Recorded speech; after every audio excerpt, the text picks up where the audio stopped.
The dust-choked air of Cripple Creek, Colorado territory, hung heavy with menace as Rosalind Mills stood shackled on the crude wooden auction platform. Her hands trembled atop her swollen belly, 7 months pregnant with the child of a husband 6 months dead. The jeers of the gathered men prospectors, outlaws, and desperate souls drawn by the promise of a woman being sold to the highest bidder cut through her like knives of ice. $20 for the woman, shouted a grizzled miner, his teeth stained with tobacco. 25. Called another, eyeing her like livestock at a county fair. Rosalind fought back tears, remembering how quickly her life had unraveled. Thomas, her husband, killed in a mining accident. The debts he'd hidden. The banker who'd seized their home and then, upon discovering her condition, decided she was more valuable sold than imprisoned for the debts. $30. A burly man with hands like sledgehammers grinned, revealing several missing teeth. 50. Shouted another, to whistles and hollers from the crowd. The auctioneer, a rat-faced man named Phelps, rubbed his hands together gleefully. The bidding stands at $50 for this fine woman, capable worker, and you get 2 for the price of 1. He gestured crudely at her belly, eliciting cruel laughter. Rosalind closed her eyes. She had prayed for deliverance, but God seemed distant in this godless mining town. The mountains that had once seemed majestic now loomed like prison walls. She thought of her unborn child and what horrors awaited them both. $100. The voice cut through the noise calm, authoritative, edged with steel. The crowd parted, revealing a tall figure at the back. Isaac Eastwood stood with one hand resting casually on his gun belt, the other holding a leather pouch that clinked with the sound of coins. His face, partially shadowed by his wide-brimmed hat, betrayed nothing of his thoughts, but his eyes, intense blue eyes, locked onto Rosalind's with unexpected gentleness. $100, Phelps repeated incredulously. For a woman heavy with another man's child, did I stutter? Isaac's voice remained level, but something in his posture made the auctioneer step back slightly. 100 going once. Phelps looked around nervously. Any other bids? 100 going twice. The burly miner who'd bid $50 spat on the ground. Not worth it. Sold. To the gentleman in the back. Isaac approached the platform with long, measured strides. The crowd parted before him, muttering. His reputation preceded him, a skilled rancher who kept to himself, deadly with a gun when necessary, but never one to seek trouble. His appearance at a human auction had caught everyone by surprise. He climbed the steps to the platform, and Phelps thrust a bill of sale at him. Isaac ignored it, instead producing a small key from his pocket and unlocking Rosalind's shackles himself. As the heavy iron fell away, he leaned close to her, his voice low enough that only she could hear. "You're safe now," he whispered. The tears Rosalind had fought to contain spilled freely down her cheeks. She didn't know this man, this cowboy who'd appeared like a figure from a dream, but his words were the first kind ones she'd heard in months. He draped his duster around her shoulders and guided her down the steps with a gentle hand on her elbow. The crowd watched in stunned silence as Isaac Eastwood, the solitary rancher from the North Valley, led the pregnant woman to his wagon. "Can you climb up?" he asked quietly. Rosalind nodded, gathering her strength. With his help, she settled onto the wooden seat of the wagon. Isaac climbed up beside her, took the reins, and with a gentle flick, set the horses in motion. Neither spoke as they left Cripple Creek behind, the buildings growing smaller in the distance. The early summer sun was setting behind the mountains, painting the sky in hues of orange and purple. Rosalind clutched the duster around herself, still unable to fully comprehend what had just happened. "Why?" she finally managed, her voice cracking from disuse and emotion. Isaac kept his eyes on the trail ahead. No woman deserves that fate, especially not one carrying a child. You spent $100, money's just money, he interrupted, adjusting his hat slightly. There are things worth more. They traveled in silence again, the wagon swaying gently over the uneven trail. Rosalind studied her rescuer from the corner of her eye. He was younger than she'd first thought, perhaps 30, with a weathered face that spoke of years under the sun. His clothes were practical but well-maintained, his boots of good quality. "I'm Rosalind Mills," she offered after a while. "Isaac Eastwood." He nodded slightly. "My ranch is about an hour's ride from here. You'll be safe there until you decide what you want to do." "I have nowhere to go, Mr. Eastwood," she admitted, one hand instinctively moving to her belly. "My husband died in a mining collapse. The bank took our home for his debts." Isaac's jaw tightened. "Phelps had no right to sell you. That's not how debt collection works, even in a place like Cripple Creek. The banker said I was collateral." The word tasted bitter on her tongue. Isaac's knuckles whitened on the reins. "Garrett's involved in this. I might have known." The wagon rounded a bend, revealing a breathtaking vista of pine-covered hills and valleys.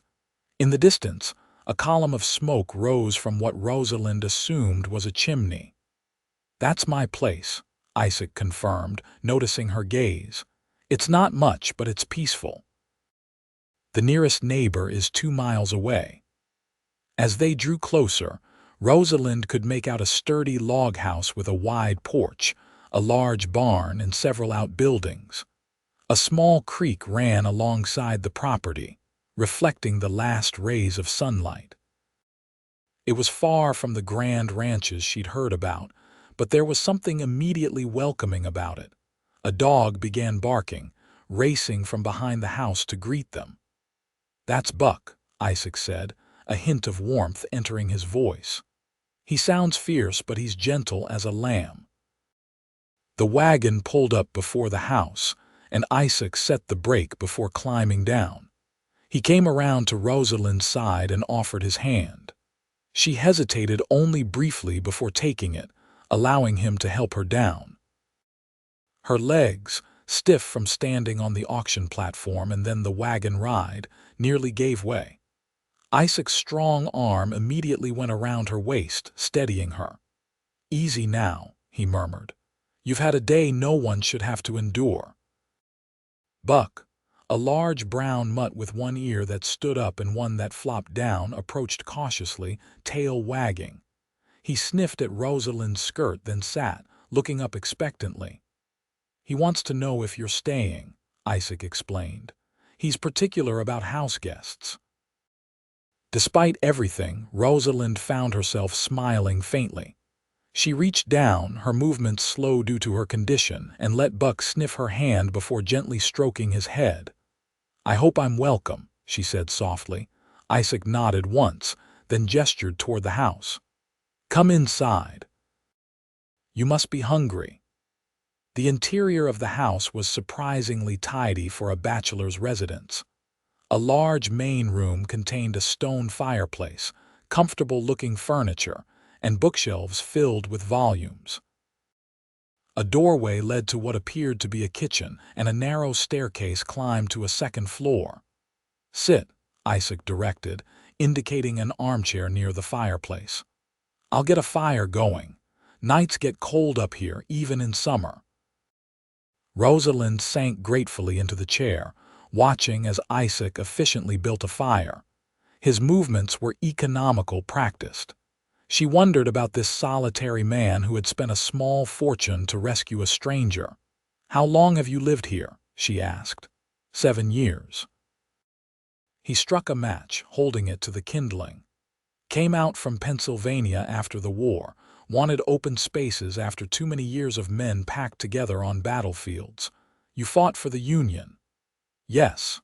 The fire caught, and he added larger pieces of wood. "Though some days it was hard to remember what we were fighting for." He straightened, dusting his hands on his trousers. "I'll fix something to eat. You rest." Alone briefly, Rosalind looked around the room more carefully.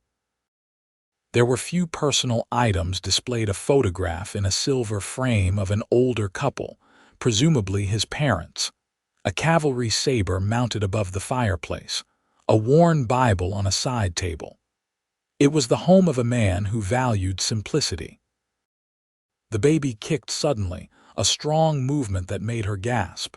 Her hand went to the spot, feeling the firm pressure of a foot or elbow pushing outward. "Everything all right?" Isaac appeared in the doorway, concern evident in his expression. "Yes," she assured him. "The baby is active today." Something flickered across his face, not disgust or discomfort as she had feared, but a momentary softness, quickly concealed. "I've put stew on to heat," he said. "And there's bread from yesterday, not fancy but filling. Thank you, I haven't eaten since morning." His frown returned. "Those bastards," he cut himself off. "I apologize for my language. After what I heard at that auction, Mr. Eastwood, your mild curse hardly offends me." He studied her for a moment, then a small smile tugged at the corner of his mouth. "Fair enough, Mrs. Mills." The meal was simple but delicious: a hearty beef stew with vegetables from Isaac's garden, fresh bread and strong coffee for him, milk for her. They ate at a wooden table in the kitchen, the silence between them gradually becoming more comfortable. "Where will I sleep?" Rosalind asked finally, fatigue beginning to overwhelm her. "There's a spare room upstairs. It was meant to be." He stopped, then continued. "It's furnished with a bed and dresser. The sheets are clean." "Thank you." She hesitated. "Mr. Eastwood, I have nothing to offer in return for your kindness. No money, no possessions. I didn't help you expecting payment. Even so, I can't simply be a burden. I can cook, clean, so though admittedly my usefulness is limited in my current condition." Isaac considered her for a long moment. "We'll figure something out.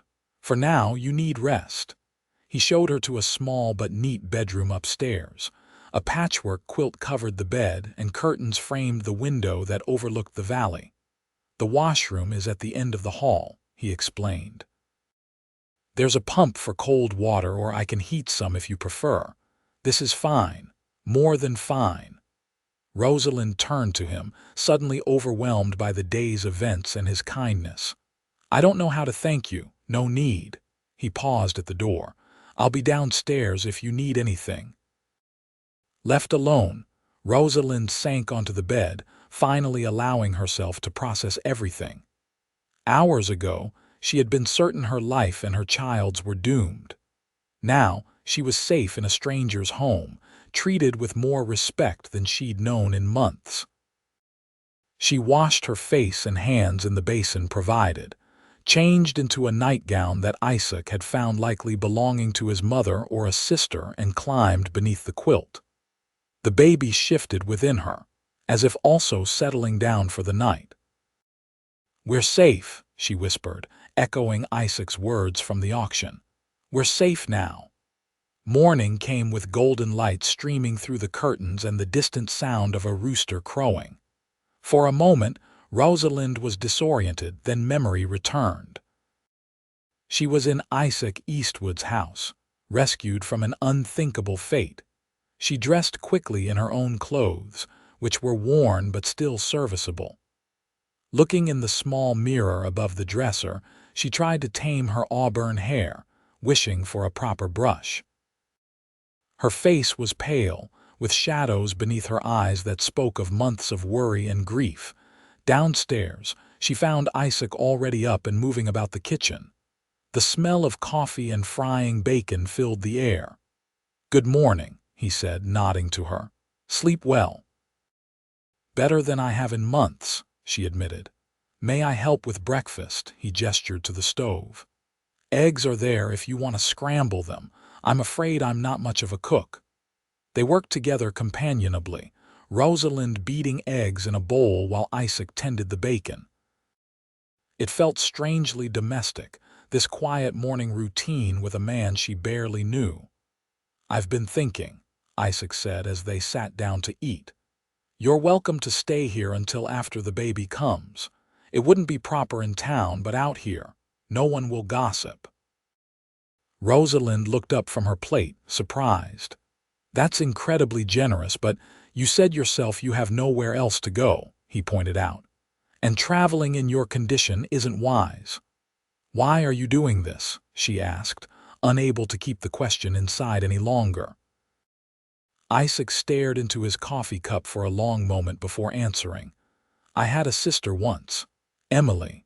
She married young to a man who turned cruel after the wedding. When she tried to leave him pregnant with their first child, his jaw tightened.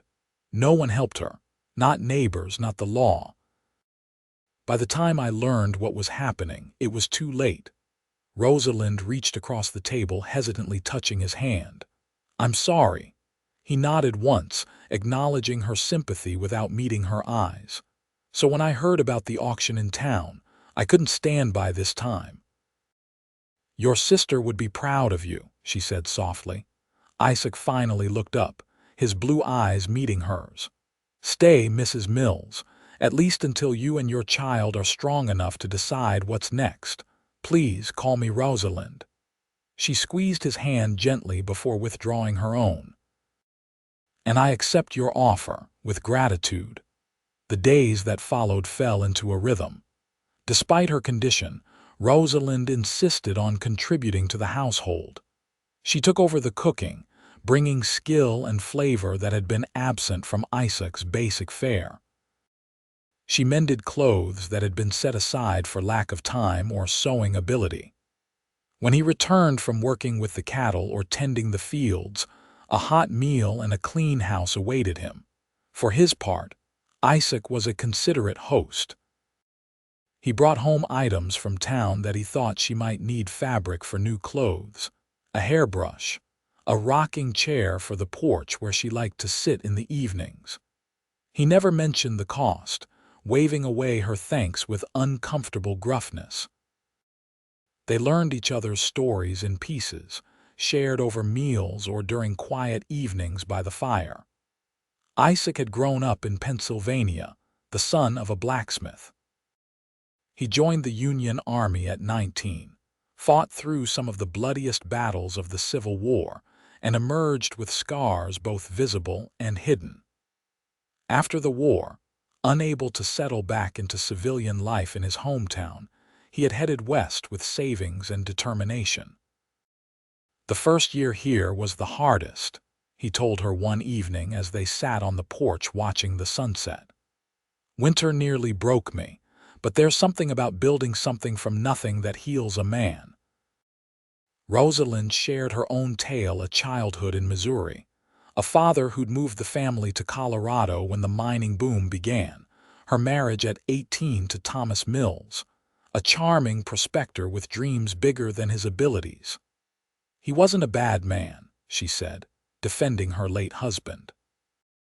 "Just reckless with money and too optimistic about striking it rich. When he died, I discovered we owned nothing. Even our home had been mortgaged to fund his latest venture." "Garrett at the bank should have helped you, not sold you," Isaac said, anger evident in his voice.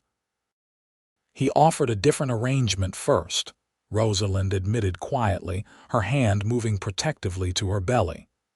"When I refused his advances, the auction became his revenge." Isaac's face darkened. "That man has been a plague on Cripple Creek for years. Using the bank to take advantage of people's misfortunes, foreclosing when a payment is a day late, charging interest rates that would make a snake oil salesman blush." "You've had dealings with him?" Rosalind asked. "When I first came here, he tried to saddle me with a loan that would have ensured I lost this place within a year. Fortunately, I had enough experience with men like him to read the fine print." He glanced at her. "Your husband wasn't so lucky, it seems. Thomas trusted people too easily. He believed everyone was as honest as he tried to be." She sighed. "I should have paid more attention to our finances, but he always assured me everything was fine." "Don't blame yourself," Isaac said firmly. Garrett is the one who belongs behind bars, not auctioning off innocent women. As July turned to August, Rosalind's time grew closer.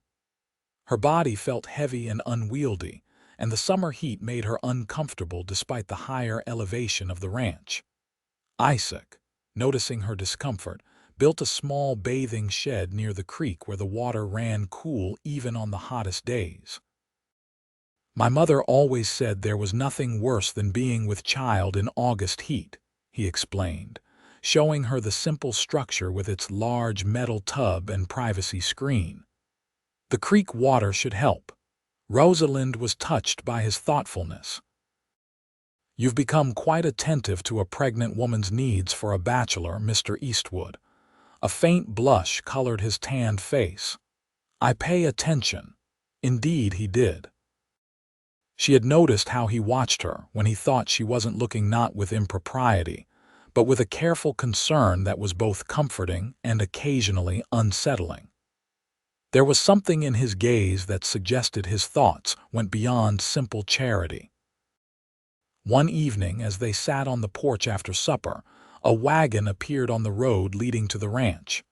Isaac stood, hand instinctively moving to the revolver on his hip. "Are you expecting visitors?" Rosalind asked, struggling to rise from her chair. "No, stay seated." His voice was tense. "And if I tell you to go inside, do it immediately." The wagon drew closer, and Rosalind could make out two figures, a woman driving and beside her, a man in what appeared to be a black coat. Isaac relaxed slightly. "It's Dr. Morgan and his wife," he said, "though I didn't send for them."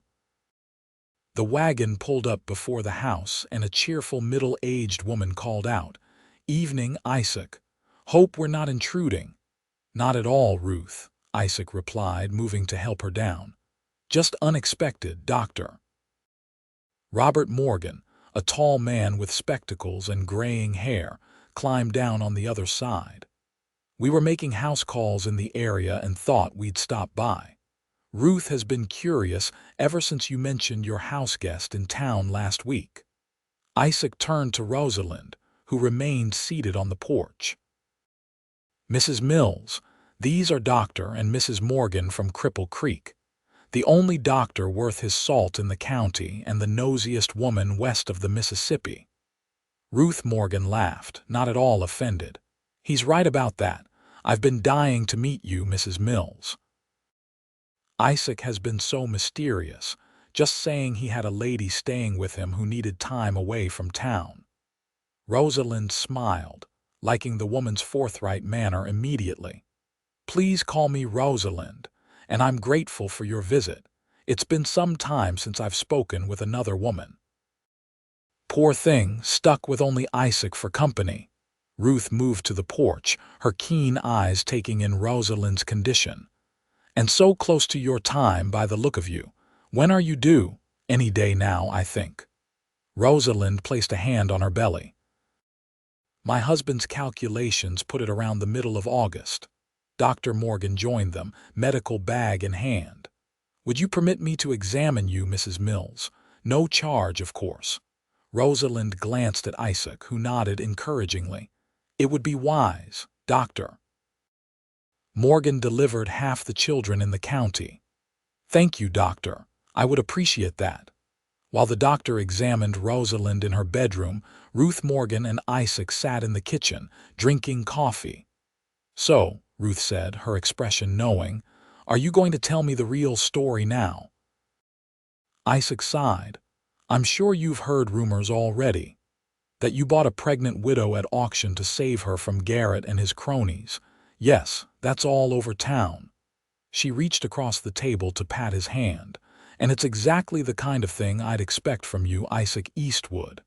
"Is it?" He raised an eyebrow. "Don't play coy.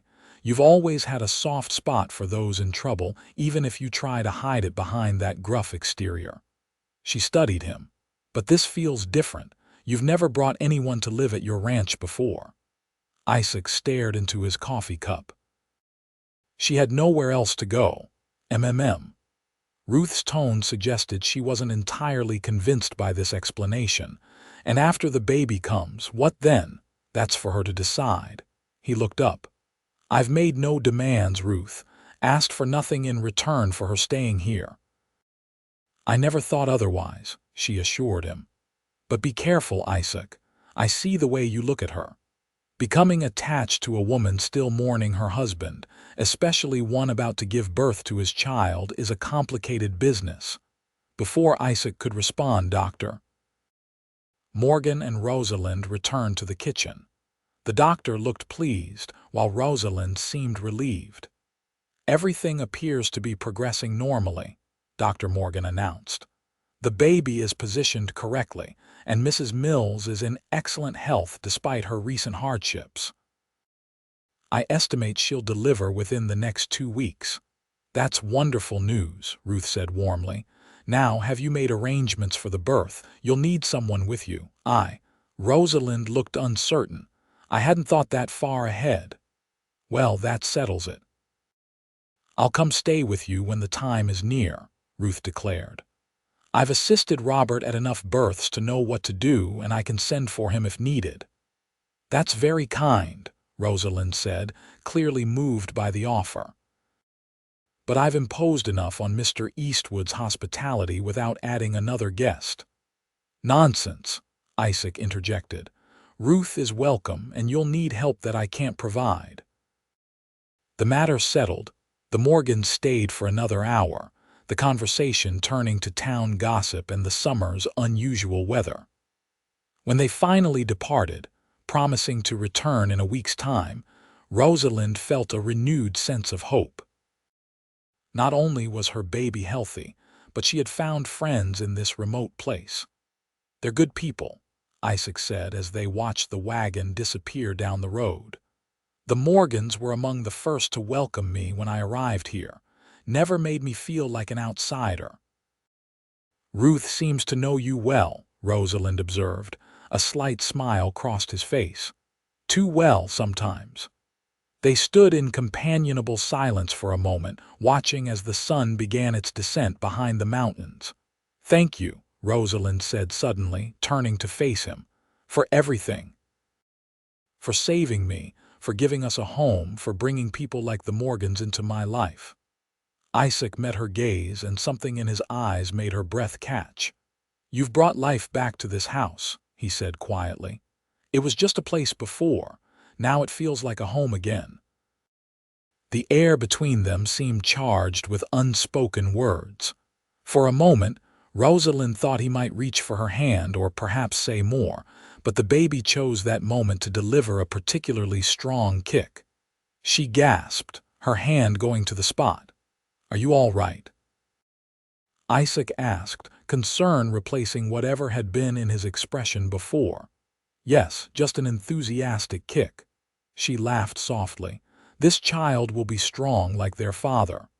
At the mention of her late husband, Isaac's face changed subtly. He nodded once, then gestured toward the house.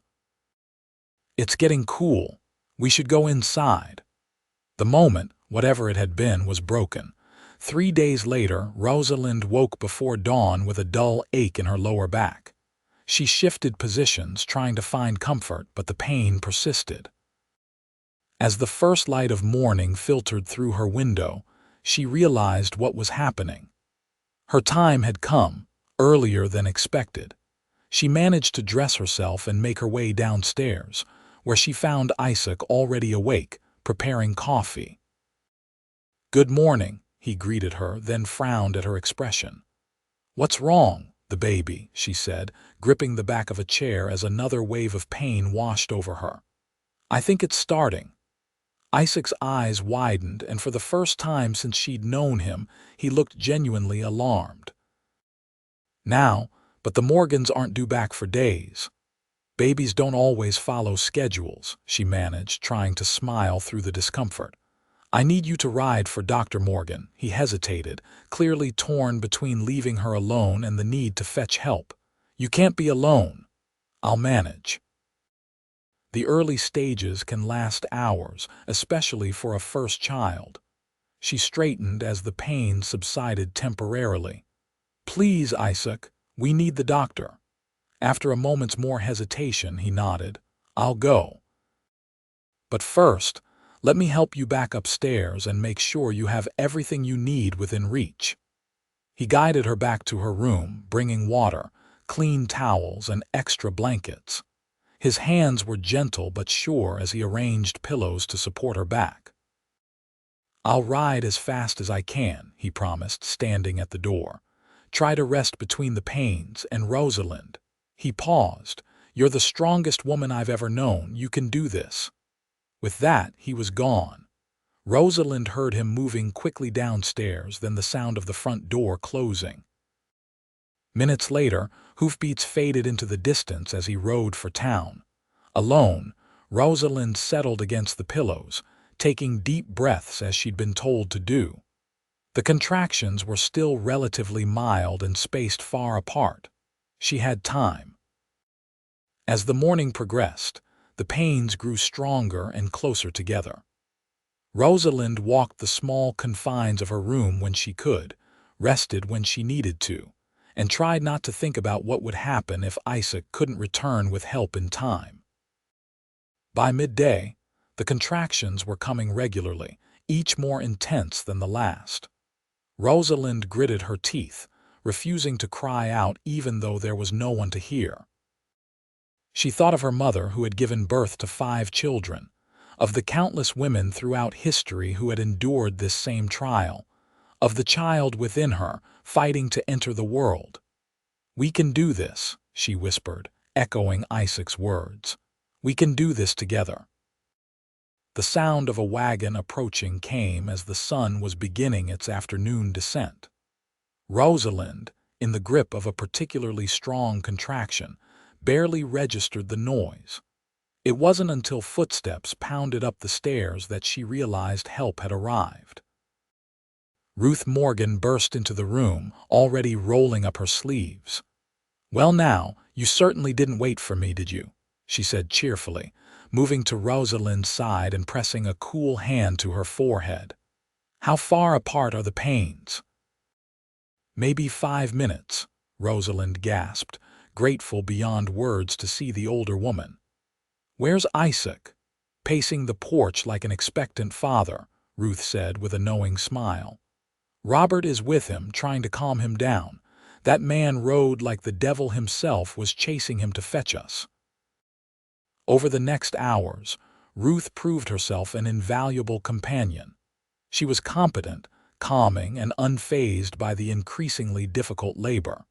When Dr. Morgan came to check on Rosalind's progress, his expression was encouraging. "Everything is proceeding as it should," he assured her. "The baby is in the correct position. It won't be much longer now."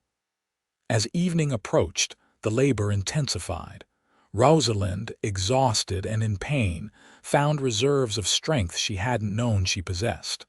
Ruth wiped her brow with a cool cloth, murmuring encouragement while Dr. Morgan prepared for the final stage of delivery. "I can see the head," he announced finally. "With the next contraction, I need you to push with all your might." Rosalind gathered her remaining strength. With the next wave of pain, she bore down, a primal sound escaping her lips.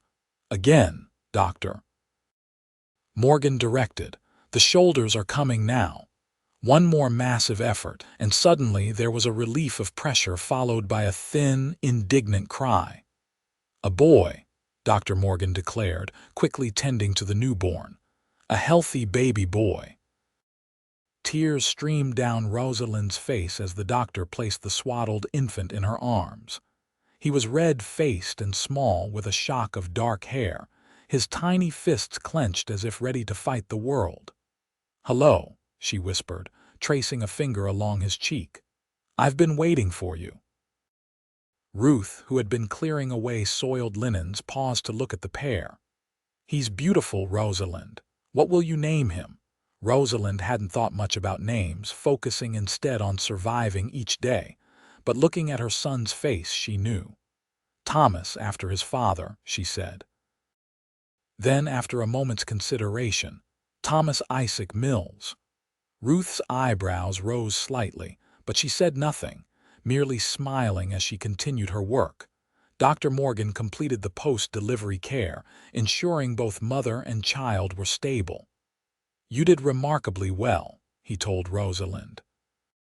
"Both of you should rest now. I'll check on you again in the morning before we head back to town." After the doctor left, Ruth helped Rosalind clean up and change into a fresh nightgown.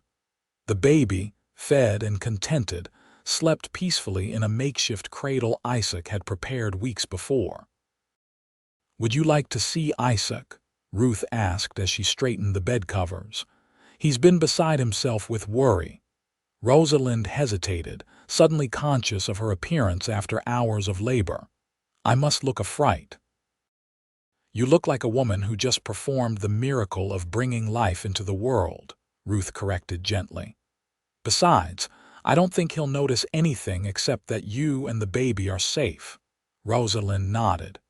"Yes, please tell him he can come in." Ruth left, and moments later there was a soft knock at the door. Isaac entered cautiously, his hat in his hands, his expression a mixture of concern and wonder. "Ruth says you're both doing well," he said, his voice uncharacteristically soft. "We are." Rosalind smiled tiredly. "Come meet Thomas Isaac Mills." Isaac's step faltered slightly. You gave him my name as his middle name, if you don't mind." She watched his face carefully. "You saved us both. It seemed fitting that he should carry some part of you with him through life." Isaac moved closer, looking down at the sleeping infant. Something in his expression shifted, a tenderness appearing that Rosalind had glimpsed only in rare moments. "He's perfect," he said simply. "Would you like to hold him?" she offered. Isaac looked momentarily panicked. "I've never held a baby before. There's nothing to it. Just support his head." Rosalind carefully transferred the bundled infant to Isaac's arms, guiding his hands into the proper position. Isaac stood frozen, as if afraid the slightest movement might harm the child. Then, slowly, his posture relaxed. He looked down at the baby with an expression of such profound emotion that Rosalind felt her heart constrict. "Hello, Thomas," he said softly. "Welcome to the world." The baby stirred slightly, one tiny hand escaping the blanket. Without hesitation, Isaac offered his finger, which the newborn grasped with surprising strength. "He's got a good grip," Isaac noted, a smile touching his lips. "Strong like his mother." Rosalind felt tears threaten again, moved by the sight of this strong, solitary man holding her child with such care. "Thank you for riding for help. I don't know what I would have done if you hadn't returned in time." "I would never have left you alone that long," Isaac admitted, still gazing at the baby. "If I hadn't found the Morgans at home, I would have come back and delivered him myself if I had to." The thought of Isaac Eastwood, rancher and former soldier, delivering a baby might have been amusing under other circumstances. But the quiet determination in his voice told Rosalind he meant every word. "I believe you would have," she said softly. He finally looked up from the baby, meeting her eyes. "I meant what I said before. You're the strongest person I know, Rosalind Mills." The use of her first name, rare from his lips, felt significant. Before she could respond, however, the baby began to fuss, tiny face scrunching up in preparation for a cry. "He's probably hungry," Isaac said, carefully returning the infant to Rosalind's arms. "I'll leave you to feed him. Call if you need anything." With that, he withdrew, closing the door softly behind him. The days following Thomas's birth passed in a blur of feedings, diaper changes, and brief periods of sleep for Rosalind. Ruth Morgan stayed for a week, her practical assistance and cheerful company invaluable. Dr. Morgan visited twice more to check on mother and child, pronouncing both to be thriving. Isaac, for his part, continued to surprise Rosalind with his quiet thoughtfulness. He took on extra chores to allow Ruth to focus on helping with the baby. He brought wildflowers from the hills to brighten Rosalind's room. Most touchingly, he spent time each evening sitting with Rosalind and Thomas, sometimes reading aloud from one of his books, other times simply keeping them company in comfortable silence. The night before the Morgans were set to return to town, Ruth cornered Isaac in the kitchen while Rosalind was putting Thomas to bed. "You need to tell her," she said without preamble. Isaac, who had been washing dishes, paused. "Tell her what?" Ruth gave him a look that brooked no nonsense. "That you're in love with her, of course." The plate in Isaac's hands nearly slipped. "Ruth, don't bother denying it. I've known you too long." She sat at the table, gesturing for him to join her. "The way you look at her when you think no one is watching says everything." Isaac dried his hands slowly on a towel, then sat across from Ruth. "It doesn't matter what I feel. Her husband hasn't been dead a year. She's just given birth to his child. And yet here she is, living in your home, naming her son after you." Ruth leaned forward. "I'm not saying you should propose tomorrow, but she deserves to know she has options, Isaac. That she and Thomas have a place here not just out of charity, but because they're wanted. And if she doesn't feel the same—" The vulnerability in his question was uncharacteristic of the usually confident man. "Then you'll know, and you can both move forward honestly." Ruth reached across the table to pat his hand. "But having seen how she looks at you when you're holding that baby, I don't think you need to worry too much." The conversation ended abruptly as Rosalind's footsteps sounded on the stairs. But Ruth's words stayed with Isaac, turning over in his mind as the days passed. After the Morgans left, a new routine established itself. Isaac worked the ranch during the day, while Rosalind cared for Thomas and gradually resumed household duties as her strength returned. In the evenings, they would sit on the porch if the weather was fine, or by the fire if it was cool, talking about their days or making plans for improvements to the house. Thomas grew quickly, his personality emerging more each day. He had his mother's expressive eyes and what Isaac imagined must be his father's determined chin. He rarely cried, seeming content as long as he was fed and held. And increasingly, he would settle happily in Isaac's arms, sometimes falling asleep against the rancher's broad chest.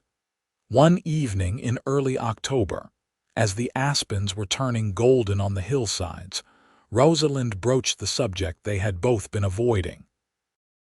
"Winter will be here soon," she said, watching as Isaac gently rocked Thomas before the fire. "Yes," he nodded. "First snow usually comes by early November up here, sometimes earlier. I've been thinking about what comes next." She folded her hands in her lap, suddenly nervous. "For Thomas and me, I mean." Isaac's rocking motion stilled slightly, but his expression remained carefully neutral. "You're welcome to stay through winter. The roads can be treacherous once the snow sets in." "That's very generous." She hesitated, then pressed on. "But I can't continue to live on your charity indefinitely, Isaac. I need to find a way to support myself and my son." "It's not charity," he said, his voice low but intense. "Having you both here, it's made this place a home again. Before, it was just somewhere I slept between working days." Hope flickered in Rosalind's chest, but she forced herself to be practical. "Even so, I need purpose. Independence." Isaac was quiet for a long moment, looking down at the sleeping baby in his arms. "There's land to the east of here," he said finally. "Good grazing land with a creek running through it. I've been thinking of expanding the herd, but I can't manage more cattle alone." "What are you suggesting?" He met her eyes steadily. "A partnership. The land would be in both our names. You'd have your independence, a stake in something that would grow with time. Thomas would have a legacy." Rosalind stared at him, trying to understand what he was offering. "You would make me your business partner, to start with." His gaze didn't waver. "In time, perhaps. More. If you were willing." The room seemed suddenly very still, the only sounds the crackling of the fire and Thomas's soft breathing. "Isaac," she said carefully, "are you speaking of marriage?" "Not yet," he replied honestly. "You're still mourning Thomas's father. It wouldn't be right to ask that of you now, but I want you to know that door is open when you're ready to consider it." Tears pricked at Rosalind's eyes. "Why? You could have any unmarried woman in the county. Why would you want a widow with another man's child?" Isaac looked down at Thomas, his expression softening. "Because I've come to care for both of you more than I thought possible. Because this house feels empty when you're not in it. Because when I think about the future, I can't imagine it without you and Thomas in it." He raised his eyes to hers again. "I'm not asking for an answer tonight, just for you to stay, to give us time to see what might develop between us." Rosalind wiped away a tear that had escaped down her cheek. "I don't know what to say. You don't have to say anything right now." Isaac carefully rose, the baby still sleeping in his arms. "Let me put him in his cradle and then we can talk more if you want." As he carried Thomas upstairs, Rosalind remained by the fire, her thoughts in turmoil.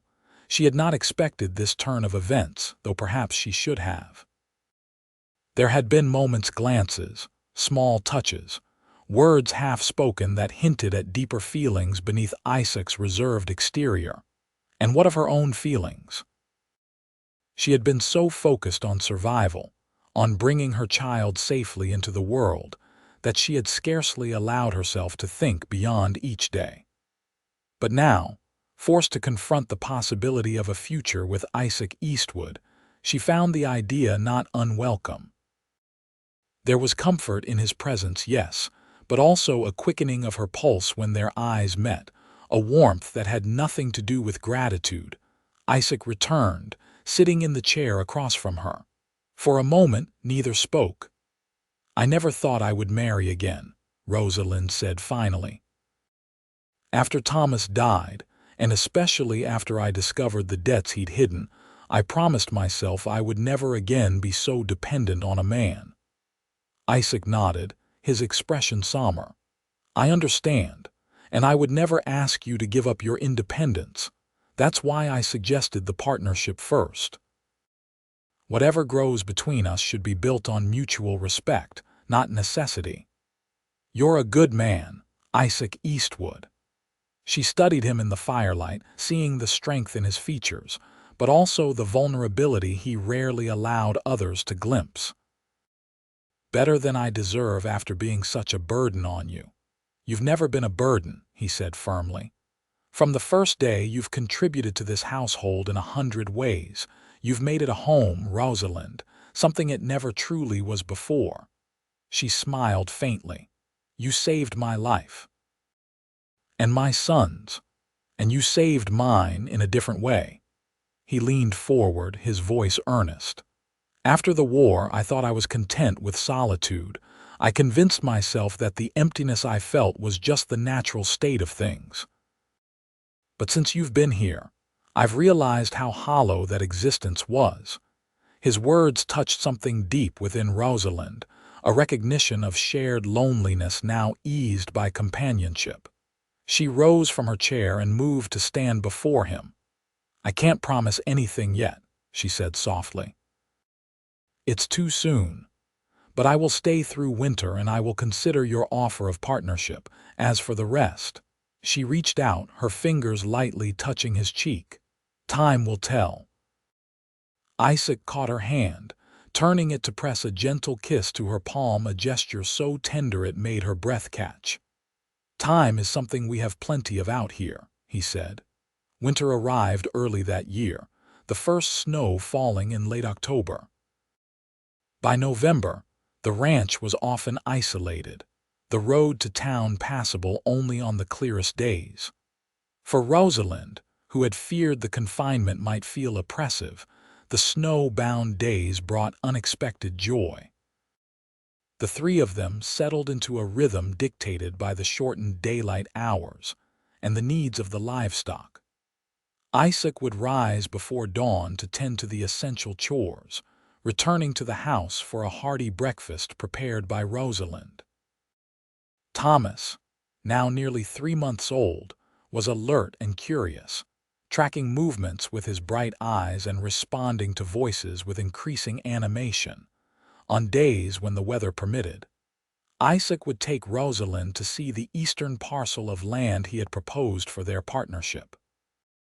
Despite the snow, she could recognize its potential, the gentle slope perfect for grazing, the creek that remained unfrozen even in the coldest weather, the sheltered area where a small cabin could be built for a ranch hand when they expanded the herd. In spring, the wildflowers cover that whole hillside, Isaac told her during one such visit, pointing to a snow-covered rise. Blues and purples mostly with patches of yellow. It's something to see. I look forward to it, Rosalind replied, and was rewarded with one of Isaac's rare full smiles. As December approached, Isaac began making mysterious trips to the barn, refusing to explain what he was working on. Rosalind, respecting his privacy, didn't pry, though her curiosity grew each time he returned to the house with sawdust clinging to his clothes. The mystery was solved on Christmas Eve. After supper, Isaac disappeared to the barn again, returning with a beautifully crafted wooden cradle. Thomas is outgrowing his basket, he explained, setting the cradle down beside the fire. I thought he might sleep better in something made just for him. Rosalind ran her fingers over the smooth wood, admiring the craftsmanship. The headboard had been carved with a simple pattern of stars, and the rockers were perfectly balanced. It's beautiful, she whispered, genuinely moved. When did you find time to make this? I worked on it mostly at night after you were asleep. He looked slightly embarrassed by her praise. My father taught me woodworking. It's been years since I made anything more complicated than a fence post. Thomas will love it. Rosalind impulsively stood on tiptoe to kiss Isaac's cheek. Thank you. The touch of her lips, brief as it was, brought color to Isaac's face. I have something for you too, he said, reaching into his pocket. It's not much, but... He held out a small package wrapped in brown paper. Rosalind opened it carefully to find a silver locket on a delicate chain. The design was simple but elegant, with a small floral pattern etched on the front. Isaac, she breathed, opening the locket to find it empty, waiting for a memento. It's lovely.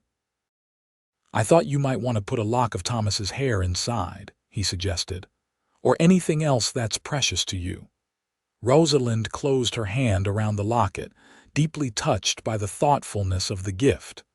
Will you help me put it on? She turned, lifting her hair away from her neck. Isaac's fingers were surprisingly gentle as he fastened the clasp, his breath warm against her skin. I have something for you too, she said when he'd finished, turning to face him. Though I'm afraid it's not as fine as your gifts. She retrieved a package from beside her chair, a woolen scarf she had knitted in the evenings after Thomas was asleep, using yarn Ruth Morgan had brought during her last visit. You're always out in the cold, she explained as Isaac unwrapped it. I thought this might keep you warmer than that old one you've been wearing. Isaac ran his fingers over the deep blue wool, his expression unreadable. No one has made me anything since my mother died, he said finally, his voice rough with emotion. Thank you, Rosalind. The look he gave her then, full of unspoken feeling, made her heart beat faster. For a moment she thought he might kiss her, and realized with a start that she wanted him to. The moment passed when Thomas, asleep in his basket nearby, stirred and whimpered. Rosalind moved to check on him, and by the time she had settled him again, the heightened emotion of the moment had ebbed, replaced by the comfortable warmth that increasingly characterized their relationship. That night, after Isaac had gone upstairs to bed and Rosalind was preparing to follow with Thomas, she paused before the fireplace, the locket warm in her hand. On impulse, She opened it again and placed inside not a lock of Thomas's hair, but the small wildflower Isaac had given her months ago, which she had pressed between the pages of her Bible.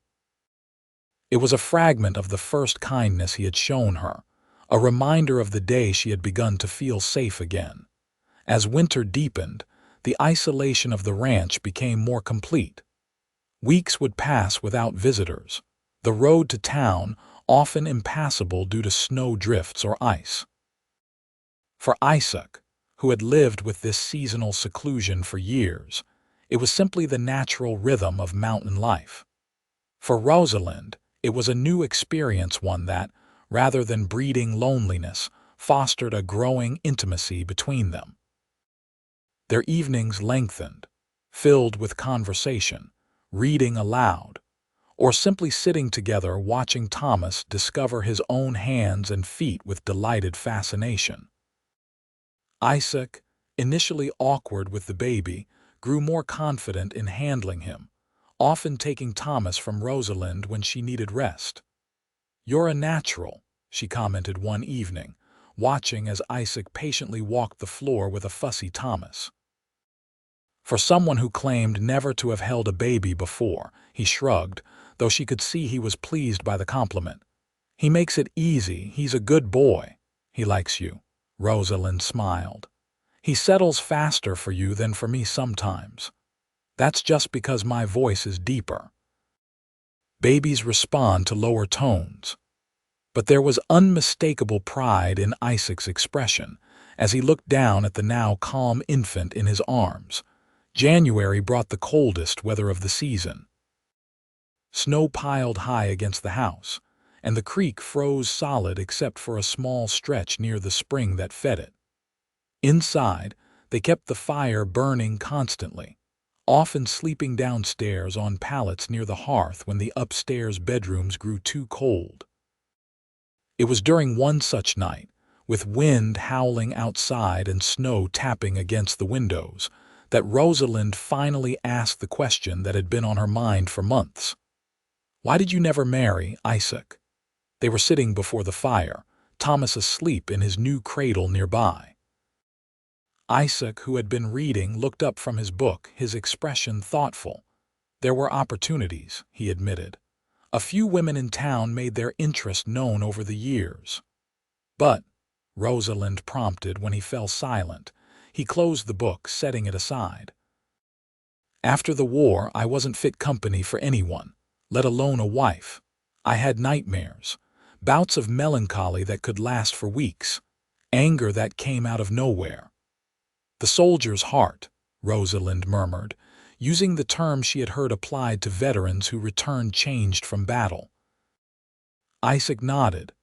"By the time I'd worked through the worst of it, I was set in my ways, comfortable with solitude, or so I told myself." "And now?" she asked, her voice soft. He met her eyes across the small space between them. "Now I find solitude less appealing." The simple statement carried weight beyond its words.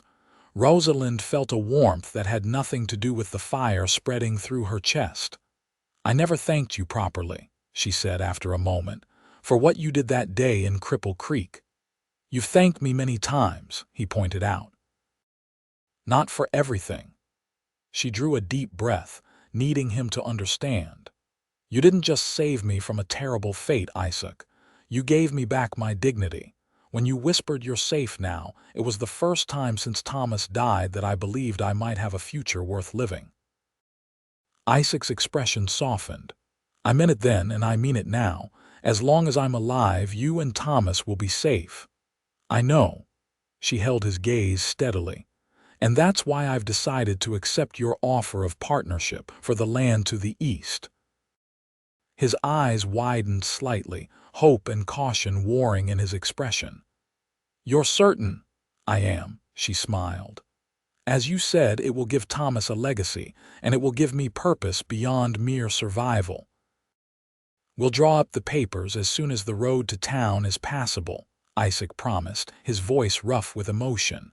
"The land will be yours, legally and properly." "Ours," Rosalind corrected gently. "A true partnership. The look that passed between them held volumes of unspoken meaning.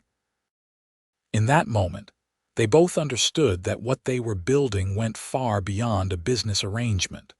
February brought a brief thaw, the snow retreating enough that the road to town became navigable. Isaac took the opportunity to make the journey, returning with supplies, mail that had accumulated over weeks, and news from the outside world. "The Morgans send their regards," he told Rosalind as they unpacked the wagon. "Ruth insisted on sending these for Thomas." He produced a package containing tiny knitted socks and a warm cap. How thoughtful. Rosalind held up the cap, admiring the fine stitching. "We must have them visit when the weather improves. They'd like that." Isaac hesitated, then added, "I also saw Garrett in town." Rosalind stiffened slightly at the mention of the banker who had sold her. "Did he speak to you?" he tried. "I didn't give him the satisfaction of a response." Isaac's jaw tightened. "But there's something you should know. He's been telling people in town that he has legal claim to Thomas." "What?" Rosalind's face drained of color. "That's impossible. He has no connection to my child." "Of course not. It's nonsense," Isaac assured her quickly. "But he's suggesting that since you were sold to settle your husband's debts, the child is somehow included in that transaction. And that I've stolen both of you." Rosalind sank into a chair, her legs suddenly weak. "He can't possibly think anyone would believe that." "Most don't," Isaac said grimly. "But Garrett has influence and he's a vindictive man. He's angry that I interfered with his plans for you." Fear clutched at Rosalind's heart. Could he really take Thomas from me? No. Isaac knelt before her, taking her trembling hands in his. "I won't let that happen. Neither will Dr. Morgan, who's prepared to testify that Garrett's claims have no legal or moral standing." "But what if, Rosalind?" His voice was firm, his grip on her hand steady. "Do you remember what I promised you the day we met?" She nodded, her eyes filling with tears. "That I was safe, and you are, both of you." His expression was fierce with determination. "But there is one thing that would put this matter to rest permanently." "What?" she asked, willing to do anything to protect her son. Isaac took a deep breath. "Marriage." Rosalind stared at him, stunned by the abrupt proposal. "As your husband," he continued quickly, "I would have legal standing to adopt Thomas as my son. Garrett's claims, already baseless, would become completely invalid. You would marry me, to protect Thomas from Garrett." The hurt in her voice was unmistakable. Isaac's expression softened. "No, Rosalind. I would marry you because I love you, because I want to spend my life with you and Thomas, because the thought of either of you being taken from me is unbearable." His declaration hung in the air between them, raw and honest. Rosalind's breath caught in her throat as she processed his words. "You love me," she whispered. "I do." He smiled faintly. "I think I began to fall in love with you that first night here, when you sat on my porch petting Buck and looking at the stars like they were the most wondrous things you'd ever seen. But I didn't fully realize it until the day Thomas was born, and I thought I might lose you both." Tears slipped down Rosalind's cheeks. "I've been so afraid to admit my feelings. Thomas has only been gone a year. It seemed disloyal somehow to love another man so soon." "And now?" Isaac asked, hope evident in his voice. "Now I know that love isn't disloyal, it's a gift."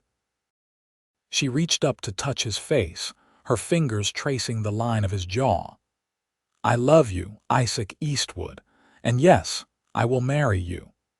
The joy that transformed Isaac's usually solemn features was something Rosalind knew she would remember for the rest of her days. He pulled her into his arms, holding her as if she were the most precious thing in the world. "When?" he asked against her hair. "As soon as possible," she replied without hesitation. "I won't risk Thomas's safety, not even for a day longer than necessary." The next morning they set out for town, Thomas bundled warmly against the lingering winter chill. The journey was slow, the road still partially blocked by snow in places, but by mid-afternoon they reached Cripple Creek. Their first stop was the Morgans' home, where they were greeted with surprise and delight. "A wedding," Ruth exclaimed after they explained their news. "Well, it's about time. Robert and I have been betting on when you two would come to your senses." "It needs to happen quickly," Isaac explained, outlining Garrett's threats. "We were hoping Dr. Morgan might know who could perform the ceremony today." "Reverend Shaw can do it," Dr. Morgan said. "He's right here in town and he knows both of you. I'll go fetch him while Ruth helps you prepare." While Dr. Morgan was gone, Ruth took charge, insisting that a wedding, however hastily arranged, deserved certain observances. She found a dress for Rosalind not white, but a becoming pale blue that complemented her auburn hair. She produced a small bouquet of dried flowers preserved from her summer garden, and she cooed over Thomas, dressing him in his best clothes for the occasion. "Every child deserves to see his parents married properly," she declared, bouncing the happy baby on her knee. "He's not Isaac's son," Rosalind felt compelled to point out, though the words didn't feel entirely true anymore. Ruth gave her a knowing look. "He will be in every way that matters, and soon enough legally as well." The wedding itself was simple but deeply meaningful. Reverend Shaw arrived with Dr. Morgan, bringing his wife as an additional witness. The ceremony took place in the Morgans' front parlor, with Thomas watching wide-eyed from Ruth's arms. When Isaac took Rosalind's hands in his and promised to love and protect her and her child for all the days of his life, his voice was unwavering, his eyes holding hers with absolute certainty. When Rosalind spoke her vows in return, pledging to stand by him through whatever life might bring, she felt as if everything that had happened, even the terrible parts, had led her to this moment, this man, this new beginning. "I now pronounce you husband and wife," Reverend Shaw declared. "Mr. Eastwood, you may kiss your bride." Isaac's kiss was gentle yet filled with promise, his hands cradling her face as if she were made of the most delicate porcelain. When they parted, the small gathering applauded, and Thomas, startled by the noise, let out a cheerful gurgle that made everyone laugh. Their first challenge as a married couple came sooner than expected. As they prepared to leave the Morgans' home, Dr. Morgan returned from a brief errand with concerning news. "Garrett is at the bank," he reported. "Word of your marriage has already reached him and he's not pleased. There's talk he might try to intercept you before you leave town." Isaac's expression darkened. "Let him try." "Isaac," Rosalind touched his arm, "we don't want trouble, not today." "She's right," Dr. Morgan agreed. "There's another way out of town, a back road that passes behind the livery stable. It's longer, but you'll avoid Main Street and the bank." Isaac considered this, then nodded. "Thank you, Robert. We'll take that route." They said their goodbyes with promises to return for a proper celebration when the weather improved. Ruth hugged Rosalind tightly, whispering, "You found a good man. Hold on to him." "I will," Rosalind assured her, glancing at Isaac, who was carefully placing Thomas in the special carrier he had made for the wagon. They had almost reached the livery stable, the back road in sight, when a voice called out behind them. "Eastwood." Isaac stopped the wagon, his posture tensing. Without turning, he said quietly to Rosalind, "Stay here. Keep Thomas covered." He climbed down from the wagon, turning to face Bernard Garrett, who stood in the middle of the street, several of his cronies flanking him. "Mr. Garrett," Isaac acknowledged coldly, "we have no business with you." "That's where you're wrong," Garrett sneered. "The woman and child are mine by rights. You purchased the woman, not her unborn brat." Isaac's hand moved casually to rest near his revolver. Mrs. Eastwood is my wife now, and Thomas is my son in the eyes of God and the law. Your claim was never valid, and now it's non-existent. You think a hasty wedding changes anything?" Garrett's face flushed with anger. "I have influence in this town, Eastwood. I can make life very difficult for you. You're welcome to try." Isaac's voice was dangerously calm. "But be warned. If you come near my family again, you'll regret it." The threat hung in the air, all the more potent for its quiet delivery. Garrett, for all his bluster, seemed to recognize the deadly seriousness in Isaac's stance. "This isn't over," he muttered, but he backed away, his men following suit. Isaac watched until they disappeared around a corner, then returned to the wagon, his expression softening as he looked at Rosalind and Thomas. "Let's go home," he said simply. The journey back to the ranch was quiet, both of them processing the day's events. As they crested the final hill and the house came into view, nestled among the pines with smoke curling from the chimney where Ruth had insisted on building a fire before they left, Rosalind felt a surge of emotion. "It looks different somehow," she observed. "How so?" Isaac asked, glancing at her. "Before, it was a place where I found shelter. Now it's truly home." She smiled, shifting Thomas in her arms. "Our home." Isaac's hand found hers, their fingers intertwining. "The first day I brought you here, I never imagined this outcome.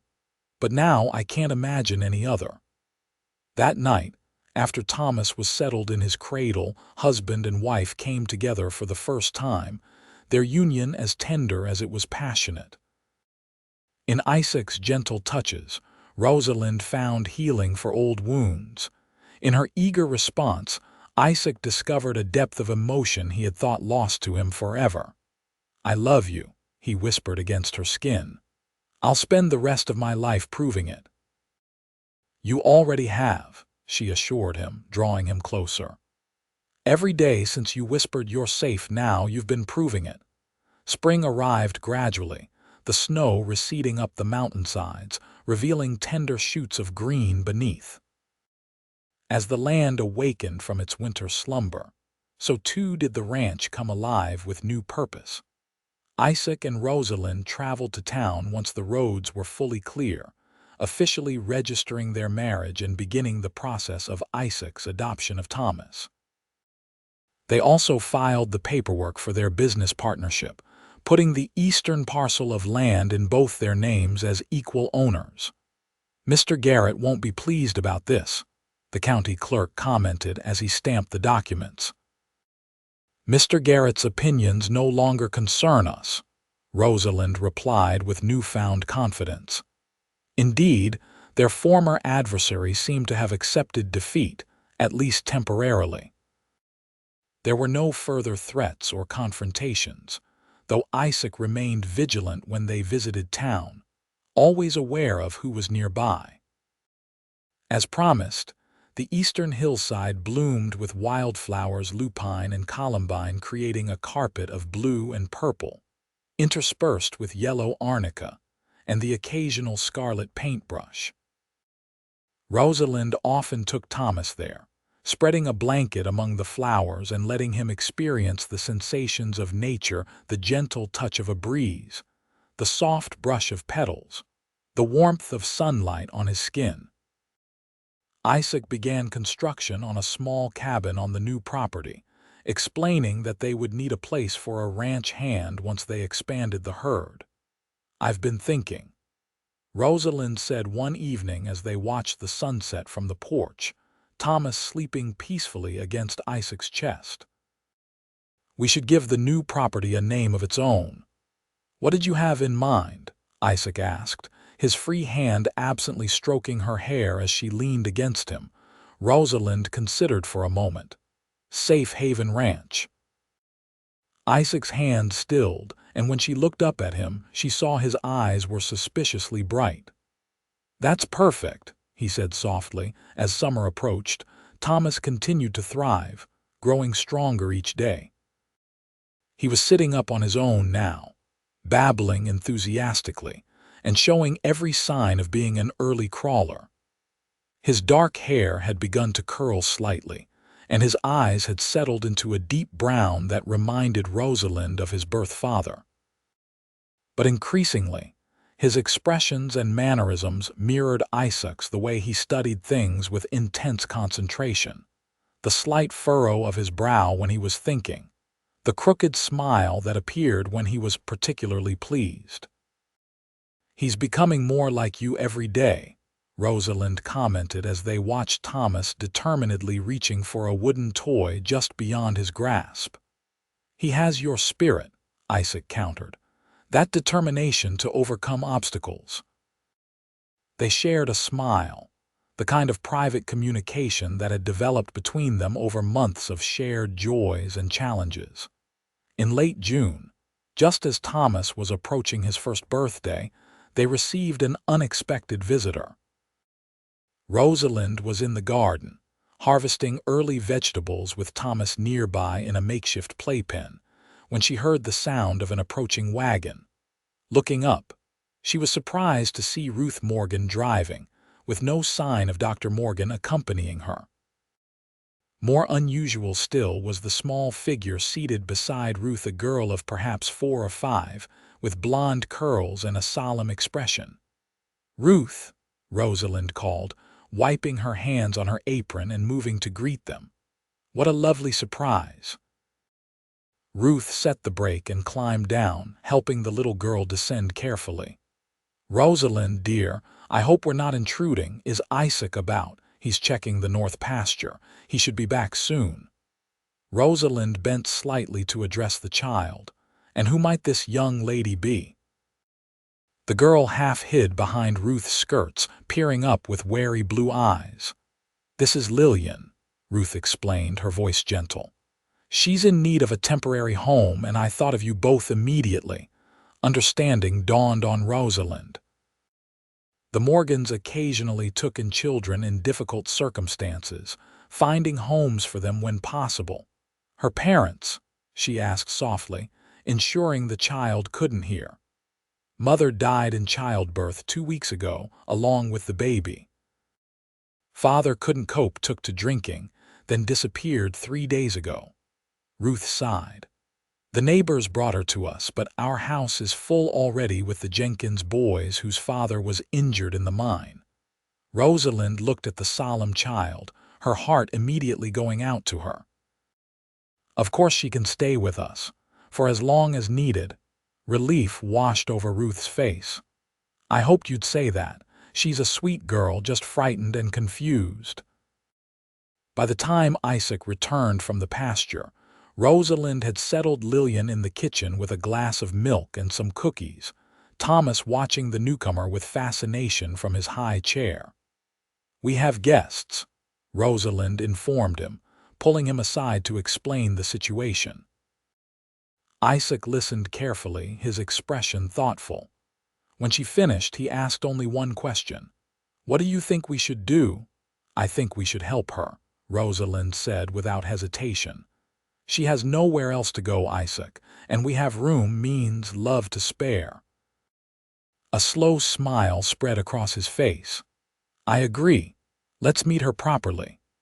Lillian remained shy at first, speaking little and watching the adults with cautious eyes. But Thomas proved to be the icebreaker, dropping his wooden spoon with a clatter that made the little girl giggle despite herself. "Do you like babies?" Rosalind asked, seizing the moment of connection. Lillian nodded. "My mama was going to have a baby," she said softly, "but they both went to heaven instead." The simple statement, delivered with a child's directness, brought tears to Rosalind's eyes. She knelt beside Lillian's chair. "I'm very sorry about your mama and the baby. That must be very hard for you." Lillian nodded again, her lower lip trembling slightly. "Would you like to stay with us for a while?" Isaac asked, his deep voice gentler than Rosalind had ever heard it. "We have a nice room upstairs where you could sleep, and Thomas seems to like you already." As if on cue, Thomas let out a happy squeal, reaching toward Lillian with pudgy hands. A ghost of a smile touched the little girl's lips. Could I help with the baby sometimes? I would appreciate that very much, Rosalind assured her. Thomas can be quite a handful. That settled, Ruth departed with promises to return in a few days to check on them. Rosalind and Isaac quickly adapted to having another child in the house, rearranging the second bedroom upstairs to accommodate Lillian and finding toys and books that might interest her. You think her father will return? Rosalind asked that night as they lay in bed, the house quiet save for the occasional creak of the old logs settling. It's possible, Isaac admitted, but from what Ruth said, it sounds unlikely. Men who abandon their children rarely find the courage to come back for them. Rosalind turned to face him in the darkness. And if he doesn't? Isaac was silent for a long moment. Then we have a decision to make. They didn't discuss it further that night, but the question hung between them, full of possibility. Over the following weeks, Lillian gradually emerged from her shell, revealing a bright, curious nature beneath her initial reserve. She followed Isaac around the ranch, asking endless questions about the animals and the land. She appointed herself Thomas's official helper, fetching diapers for Rosalind and entertaining him when he was fussy. By August, when Thomas celebrated his first birthday with a small gathering that included the Morgans and a few neighbors, Lillian was very much part of the family. She called them Mr. Isaac and Miss Rosalind, but the affection in her voice was unmistakable. Any word of her father? Isaac asked Dr. Morgan quietly as they watched the children playing in the yard. The doctor shook his head. None. The general belief is that he headed to California. He left most of his possessions behind, took only clothes and what little money he had. So she's effectively orphaned. Isaac's gaze followed Lillian as she carefully helped Thomas toddle across the grass, supporting him with patient hands. What happens now, legally speaking? If no relative comes forward, she would become a ward of the county, Dr. Morgan explained. But given the circumstances, if a suitable family wished to adopt her. I see. Isaac nodded thoughtfully. Thank you, Robert. That evening, after the guests had departed and the children were asleep, Isaac and Rosalind sat on the porch swing, enjoying the cool night air and the blanket of stars overhead. Lillian asked me something today, Rosalind said, breaking a comfortable silence. What was that? She wanted to know if she could stay here forever. Rosalind turned to look at her husband. I told her we would talk about it. Isaac nodded slowly. And what do you think? I think she belongs with us. Rosalind's voice was firm with conviction. I've grown to love her, Isaac. As much as if she were our own, and she and Thomas adore each other. A smile spread across Isaac's face. I was hoping you'd say that. I've been thinking the same thing. You have. Relief and joy mingled in Rosalind's expression. Truly, truly. He took her hand, interlacing their fingers. She deserves a family who will love and protect her. Who better than us? Then we'll speak to Dr. Morgan about beginning the adoption process, Rosalind decided, leaning against Isaac's shoulder contentedly. Our family is growing in ways I never anticipated. When I outbid everyone at that auction and whispered that you were safe, Isaac mused, I had no idea where that moment would lead. That one act of kindness has brought more joy into my life than I ever thought possible. For me as well. Rosalind lifted her face to his, her eyes shining with love. You didn't just save me that day, Isaac. You gave me a future, a home, a family. His kiss was tender, filled with all the love and promise that had grown between them over the past year. When they parted, they remained close, foreheads touching, sharing the moment of perfect understanding. From inside the house came the sound of Thomas stirring, followed by Lillian's small voice. It's all right, little brother. I'm here. Isaac and Rosalind smiled at each other, their hearts full.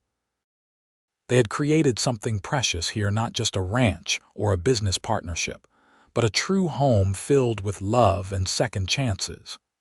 Safe Haven Ranch was living up to its name, becoming a place of healing and new beginnings for all who dwelled there. As the years passed, their family continued to grow. The adoption of Lillian became official 6 months after her arrival, on a joyous day when the entire community came together to celebrate. Thomas grew into a sturdy, curious boy with his mother's compassionate nature and his adoptive father's quiet strength. And in the spring following Lillian's adoption, Rosalind gave birth to a son they named James Robert Eastwood, honoring both Isaac's father and the doctor who had been such a good friend to their family. The ranch prospered as well. The expanded herd brought increased income, allowing them to hire help and improve the property. Isaac and Rosalind worked side by side, equal partners in all things, their complementary skills creating a successful enterprise that became known throughout the territory. Garrett eventually left Cripple Creek, his shady banking practices finally catching up with him when several prominent citizens, led by Dr. Morgan, brought complaints before the territorial authority. His departure removed the last shadow from their happiness. On quiet evenings, when the children were asleep and the day's work was done, Isaac and Rosalind would often sit on the porch, watching the stars appear one by one above the mountains. Sometimes they would speak of the future, making plans for the children's education or discussing improvements to the ranch. Other times they would reminisce about the strange and wonderful path that had brought them together. "You ever regret it?" Rosalind asked once, on the 5th anniversary of their wedding. "Spending all that money to buy a pregnant widow you didn't even know?" Isaac's arm tightened around her shoulders. "It was the best investment I ever made," he replied with a smile. "Though I didn't know then that I was bidding on my entire future happiness." "Safe now," she murmured, echoing his words from that long-ago day. "We all are, thanks to you." "Thanks to us," he corrected gently. "What we've built here, it's been both of us together." As if to punctuate his words, a child's voice called from inside the house. "Mama, Papa, I need a drink of water." They shared a smile, the kind that held years of shared experiences and private jokes. "Your son," Rosalind said with a raised eyebrow.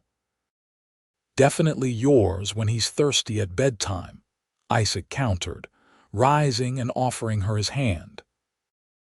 Together, they went inside to tend to their child, secure in the knowledge that what had begun as an act of rescue had blossomed into something far richer and more enduring. A love that had not only saved them both, but had created a legacy of safety and belonging that would endure for generations to come.